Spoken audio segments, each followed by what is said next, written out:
Ternyata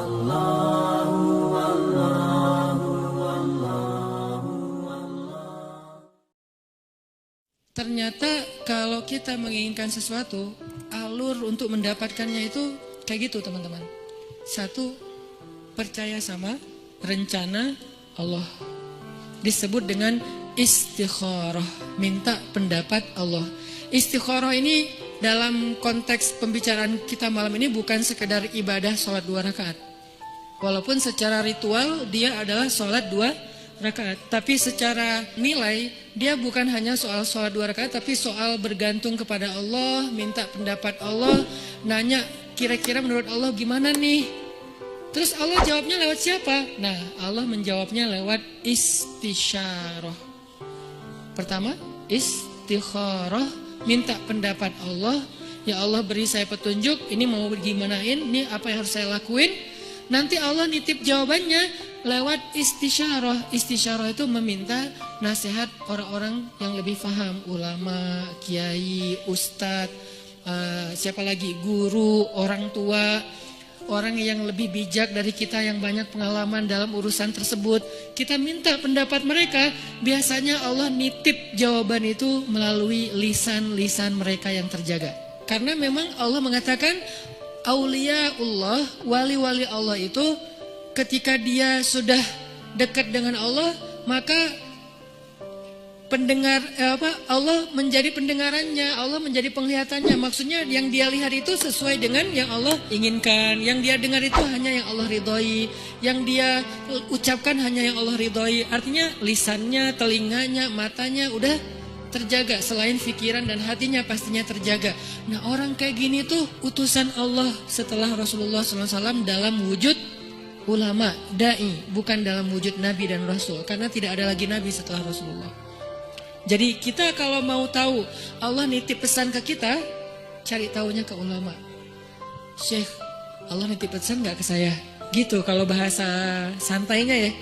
Tapi kan gak mungkin kita ngomong gitu ya. Emang lu siapa? Syekh, maksudnya beri saya nasihat. Cuman itu terlalu resmi lah. Analoginya kita kayak nanya, ada pesan gak untuk saya dari Allah? Lewat siapa nanya pesan untuk saya dari Allah? Lewat orang solih yang lisannya terjaga. Biasanya Allah akan titipkan pesan lewat lisan mereka untuk kita. Ini namanya istisyarah, meminta isyarat. Isyarat itu bahasa Arab yang jadi bahasa Indonesia. Isyarah jadi isyarat. Isyarat itu arti petunjuk.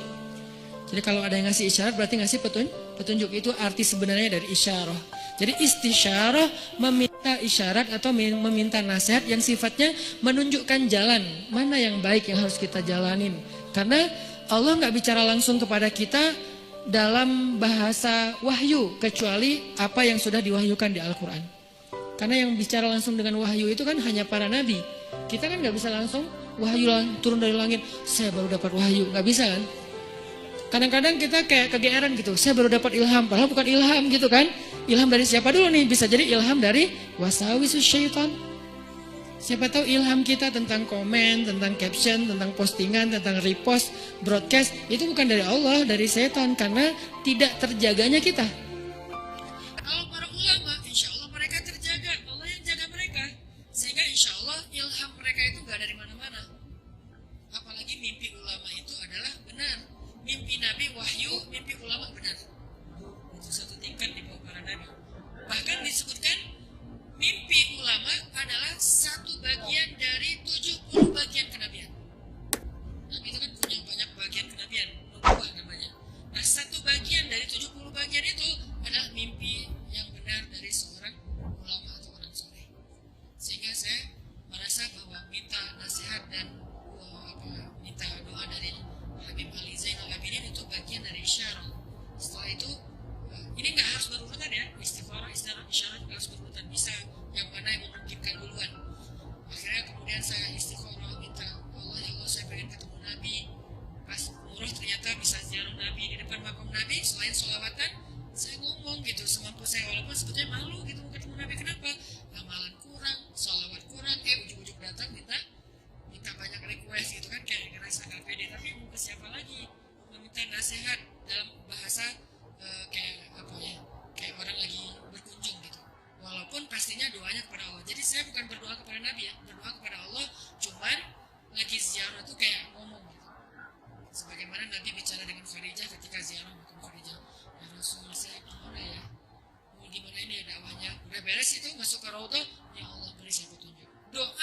saya nggak pernah tinggalkan. Rabbana atina min ladunka rahmah wa hayyi' lana min amrina rasyada. Kalimat terakhir itu tuh, wa hayyi' lana min amrina rasyada. Ya Allah, siapkanlah untuk saya petunjuk dalam urusan saya. Mau gimana nih kalau bahasa sederhananya? Ternyata Allah beri petunjuk lewat doa tadi para orang soleh, kemudian mimpi, kemudian dapat sebuah kejutan dari Allah yang mungkin sebagian orang melihat kejutan ini sebagai sesuatu yang sedih, musibah, ujian. Tapi saya ngelihatnya ini bukan ujian. Ini justru jawaban dari doa saya bahwa Allah ingin memberikan celah. Oh gini masuknya. Sehingga akhirnya saya merasa bahwa saya mendapatkan apa yang saya minta. Ini sebagai testimoni orang yang pernah mencoba jalur itu ternyata berhasil. Maka coba deh dalam urusan kita. Gimana? Istikharah, istisyarah, istifta. Apa itu istifta? Istifta dari kata fatwa. Bahasa Arab kalau ada ista, alif sinta, itu artinya meminta. Apaan minta apa? Gitu. Ini kode gitu. Jadi kalau dalam grammar bahasa Arab ada alif sinta, itu artinya meminta. Jadi kalau istisyarah meminta isyarah, istikharah meminta khiyarah, istifta meminta fatwa. Jadi minta fatwa. Minta fatwa itu mana? Halal haram, benar salah, hak batil, mana yang harus saya pilih. Nah itu namanya istifta. Sehingga datangnya harus kepada ulama. Kalau istisyarah boleh ulama, boleh orang bijak, boleh orang tua, boleh orang soleh yang ahli ibadah gitu kan. Bisa jadi ahli ibadah itu teman kita sendiri atau siapapun yang kita kenal. Tapi kalau istifta harus ulama. Kalau di Indonesia ulama yang tergabung dalam sebuah organisasi yang resmi, majelis ulama, itu yang masalah istifta. Dan yang keempat, ini yang paling penting, istiqomah. Apa arti istiqomah? Banyak orang mengartikan istiqomah itu terus menerus, bukan. Itu namanya dawam. Kalau kita sholat tahajud setiap malam selama setahun, namanya dawam dengan tahajud. Disebut orang yang qawwam. Kalau sekali doang, qaim. Kalau kita puasa setiap Senin Kamis selama bertahun-tahun, namanya dawam, berpuasa. Disebut dengan shawwam. Kalau sekali doang, shaim. Kalau cewek, shaimah. Nih, berarti shaimah ini puasa cowok, puasa cewek. Shaim, shaimah. Kalau udah sering, shawwam, shawwamah. Kalau qiyam, qaim, qaimah. Kalau udah sering, qawwam, qawwamah. Itu dalam bahasa Arabnya. Nah, itu namanya dawam, terus-terusan, daimun gitu kan. Mereka selalu dawam. Tapi kalau istiqomah artinya bukan konsisten. Dawam itu kan konsisten. Kalau istiqomah itu komitmen. Apa bedanya? Kalau komitmen itu tetap on the track apapun yang terjadi. Itu namanya istiqomah. Gak mau keluar dari garisnya, gak mau keluar dari fisabilillah, gak mau keluar dari syariat. Dengan batasan syariat yang luas pastinya. Jangan sampai kita menuduh orang udah keluar dari batasan syariat padahal batasan kita sempit. Bisa jadi dia nggak keluar, cuman batasan kita yang sempit. Harusnya syariat itu luas. Keluasan syariat tergantung wawasan Islam kita. Ada yang mengatakan, itu nggak boleh, padahal boleh. Kenapa dia bilang nggak boleh? Karena mungkin dia baru tahu satu dalil. Itu haram, padahal makruh. Itu makruh, padahal mubah gitu kan. Nah intinya kalau kita nggak keluar dari batasan syariat apapun kejadiannya, kita disebut orang-orang yang istiqomah, komitmen dengan Islam. Kalau komitmen, Allah pasti bantu. Innalladzina qalu rabbunallah tsumma istaqamu, Allah bantu apa? Tatanazzalu alaihil malaikah, malaikat turun. Kemudian Allah menolongnya, Allah menjauhkannya dari musuh. Nah ini 4 cara untuk sampai kepada kebaikan yang kita harapin. 1, minta pendapat Allah. 2, minta pendapat orang bijak. 3, minta pendapat ulama.